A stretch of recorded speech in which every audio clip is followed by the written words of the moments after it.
僕の隣でスキップをする妻を、危ないよとたしなめる。すると妻は一度きょとんとして、その後クスクス笑った。心配しすぎよ。僕と妻は結婚4年目の夫婦だ。今朝は思うところがあって産婦人科へ行っていた。10時に受付をしたのだが、診察がすべて終わる頃には12時を回ってしまっており、くたくただ。ご飯を食べに行こう。そのうち私、きっとつわりで食べられなくなるから。浮かれた様子で僕の腕に両手を絡ませてくる。診察の結果、妻は妊娠8週目だった。お腹の子の心音も確認されている。正確な出産予定日は次回の診察時に教えてもらえるらしいが、おおむね11月中頃であろうとのことだった。僕にとっての初めての子供、愛おしさと幸せをかみしめる。どういうこと？よく通る聞き慣れた声が聞こえて、僕たち2人が振り返ると、そこには義理の妹である別所美穂がいた。お姉ちゃん妊娠してるの？嘘でしょ？だって。そう言って義妹が僕を睨みつける。僕と妻は結婚して4年になるが、妻と婚約している時からずっと僕に敵意を向けてくるのだ。こんなみすぼらしい男にどうしてお姉ちゃんなのよ。ふさわしくない。そうやって今まで何度も罵倒された。今回もそうなのだろうと身構える。こんな貧困層と一緒に子育てなんて無理よ。低学歴は社会のゴミよ。こんなボロボロになるまできつぶしたパーカー、私初めて見たもの。低所得の象徴よね。もしかして働いてなかったりして、ニートなんじゃないの？僕の身なりを見て鼻で笑う。確かにこのパーカーは何年も着ているからな。と、のんきに構えていると、妻が焦ったように僕と義妹の間に割って入る。ごめんなさい、美穂。今日は朝から病院に行って疲れているから、お話はまた今度ね。義妹は妻のことを慕っているから、昔から妻の言葉には素直に従う。わかったわ。とすぐに了承して、俺たちと義妹は別れることとなった。完全に美穂が去ったのを確認して、妻がため息をついた。もう美穂ったら、ごめんなさいね。義妹は幼い頃から勉強ができ、現在は研修医として大学病院や診療所をめぐり研修を行っている。本人の学歴が高いゆえに、学歴がないものを小馬鹿にするところがある。どうしてあなたも同じ医師だって言わないの？言えば美穂だってあなたを認めるわ。そうなのだ。僕の職業は医師で、低所得者でもましてやニートでもない。僕は初めて義妹に会った時からみんなに自分の職業を伏せてもらうようにお願いしていた。自分の職業によって態度を変える人間が煩わしいから職業を伏せることは今までもあったが、今回は少し違った理由がある。僕が医師だと伝えるのは今の彼女にとってきっと毒になるよ。知らない方がいいこともあるんだ。妻はよくわからないというふうに、何それと言って首をかしげた。でもあなたがそういうのだからきっと薬になる瞬間が来るってことよね。副作用が強く出ないといいけど。僕がそう答えると妻は苦笑いをしていた。僕は2年前まで地元の大学病院に勤務していたが、今は実家の有償診療所で勤務をしている。院長である父が外来診療を行い、僕は人工透析を行う患者のケアと入院病棟の患者を担当している。腎臓内科の専門医である父と同じ道を進んでいる。今年で僕は40歳になった。院長は現役であるからまだ先の話ではあるが、いずれは僕がこの診療所を継ぐのだろうと思っている。義妹と町で出会ってから3日が経っていた。勤務を終えて疲れた体で家に帰ると、妻が落ち込んだ様子でソファーに座っている。どうしたのかと声をかけると、ぽつりぽつりと妻が話し始めた。聞けば、義妹にお腹の子供の堕胎を勧められたという。私のことを思ってのことだから。と妻は言うが、その表情からは明らかに悲しみがうかがえた。僕の大切な妻にこんな顔をさせるのは、たとえ義理の妹であっても許せない。僕は君との間に子供ができて、これ以上ない喜びを感じているよ。大丈夫だよ。美穂ちゃんも今は堅くなだけど受け入れてくれるはずだ。妻の背を優しくさすりながら僕はどうしたものかと考えた。診療所の自分のデスクに腰掛けていると事務員が一通の封書をよこした。村田明先生御自氏。僕宛ての封書のようだ。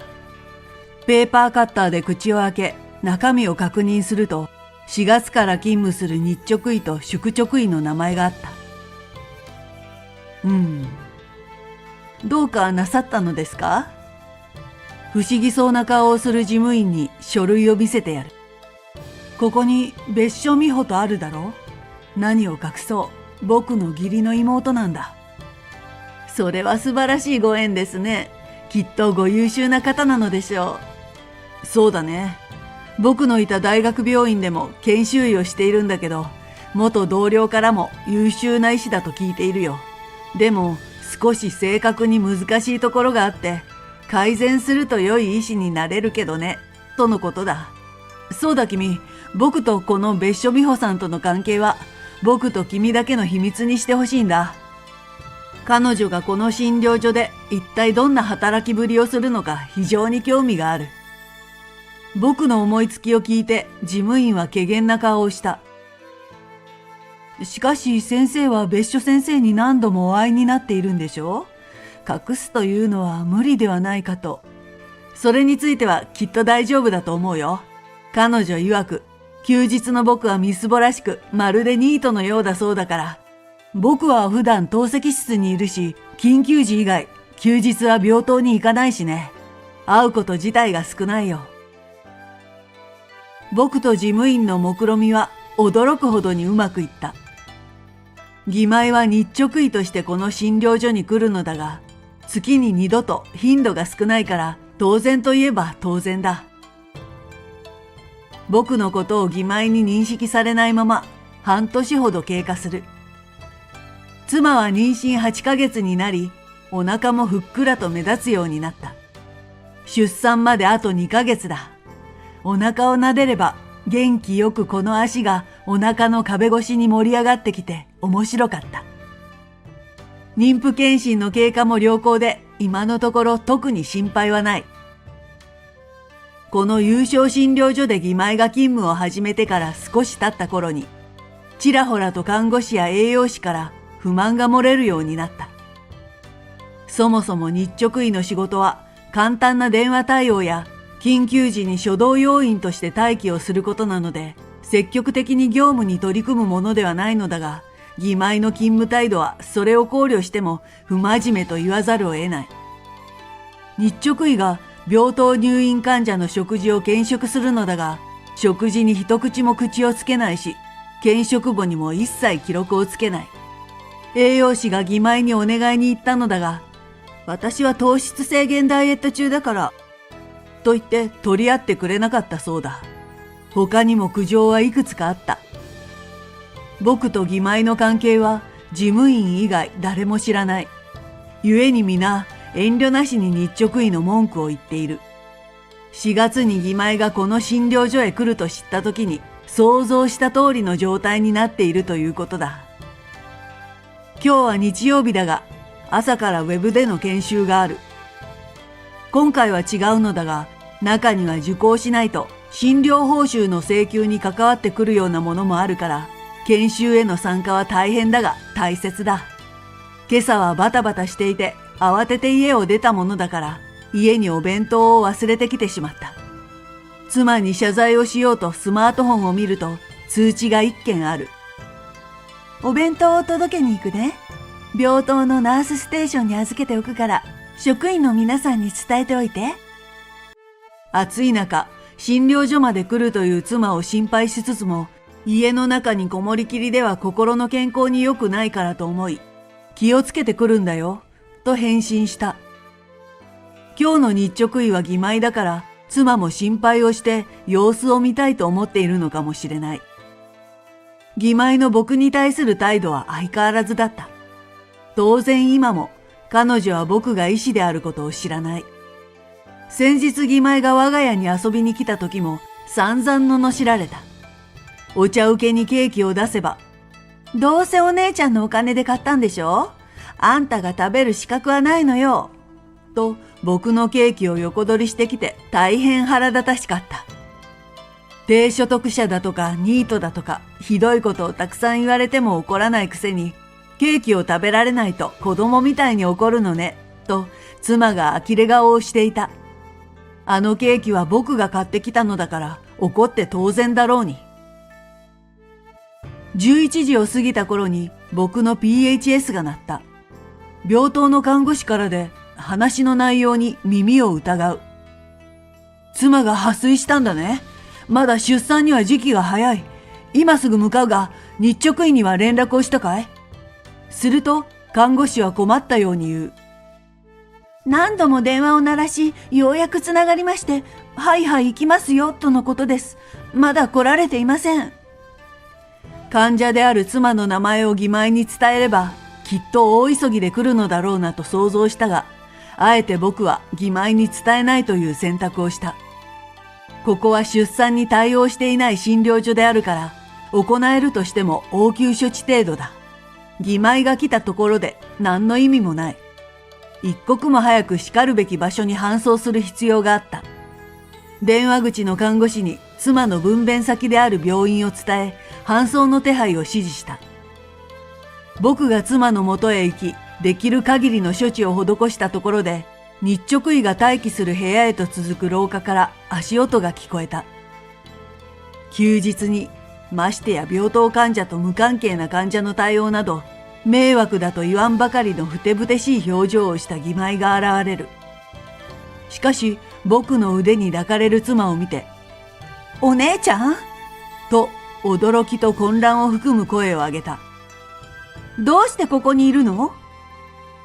そう妻に聞いた後、怒りを込めた声で、どうして患者の名前を私に教えないのよ！と看護師たちを怒鳴り散らした。